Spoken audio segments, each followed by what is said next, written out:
cerita rakyat Blora. Legenda Belor, kutukan penunggu hutan Jati Blora.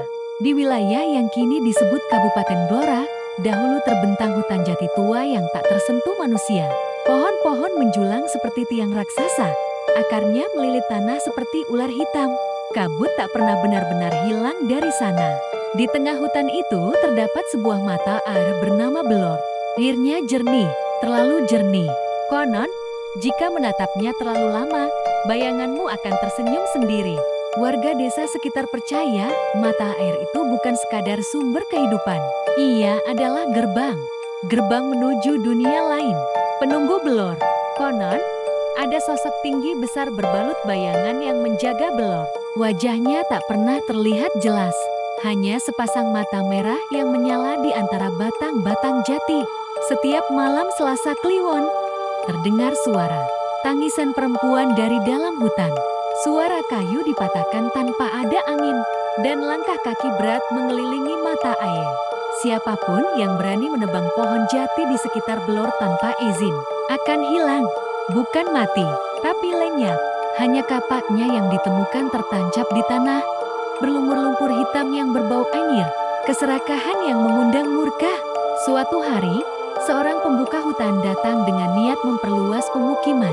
Ia menertawakan cerita-cerita mistis itu. Baginya, hutan hanyalah kayu dan tanah. Ia memerintahkan orang-orangnya menebang pohon paling tua di dekat mata air Belor. Saat kapak pertama menghantam batang jati, terdengar suara jeritan panjang. Bukan dari manusia, tapi dari dalam tanah. Langit mendadak gelap. Air mata air Belor berubah keruh, lalu merah. Satu persatu para penebang kayu jatuh sakit. Tubuh mereka dipenuhi bercak hitam seperti terbakar dari dalam. Dalam 3 malam, mereka menghilang tanpa jejak.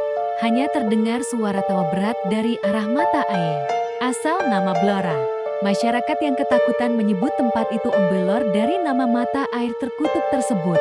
Lama-kelamaan, sebutannya berubah menjadi Blora. Sejak itu, warga belajar hidup berdampingan dengan hutan. Tidak sembarang menebang, tidak sembarang berkata sombong. Karena mereka tahu, penunggu Belor tidak pernah pergi. Ia hanya menunggu.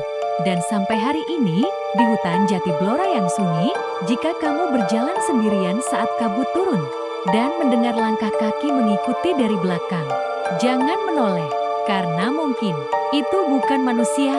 Legenda kayangan api, bara abadi yang menghantui.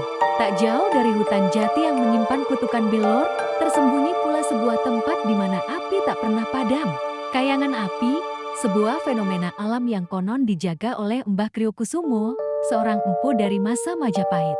Api abadi itu bukan sekadar keajaiban, melainkan jantung dari sebuah kekuatan kuno yang menuntut penghormatan. Mbah Kriyokusumo, sang empu, diyakini masih bersemayam di sana, terus menempa pusaka-pusaka gaib. Namun, di balik legenda pembuat keris yang sakti, tersimpan kisah yang lebih gelap. Api itu, konon, adalah manifestasi kemarahan purba. Setiap malam Jumat Pahing, ketika kabut tebal menyelimuti kayangan api, ritual kuno dilakukan. Seorang sinden akan menari sendirian, diiringi gending-gending kuno yang mengalun pilu. Konon, saat itulah Mbah Kriyokusumo menampakkan diri, bukan sebagai pelindung, melainkan sebagai penuntut.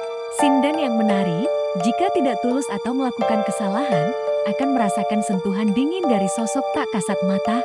Mereka akan menari hingga kelelahan, hingga jiwa mereka perlahan terkuras, menjadi bagian dari energi yang memberi makan api abadi itu.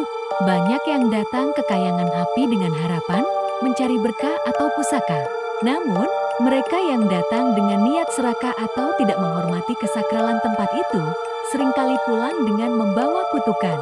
Usaha mereka hancur, jodoh menjauh, atau bahkan mereka sendiri menghilang, ditelan oleh bara abadi yang tak pernah padam. Api itu, yang terlihat indah dan memukau, sebenarnya adalah penjara bagi jiwa-jiwa yang terperangkap. Korban dari keserakahan dan ketidaktahuan. Ia terus menyala, menjadi pengingat akan kekuatan yang tak boleh dipermainkan. Jadi, jika suatu hari kamu berani mendekati kayangan api, rasakanlah hawa dingin di balik panasnya api. Dengarkanlah bisikan gending yang mengalun di antara pepohonan.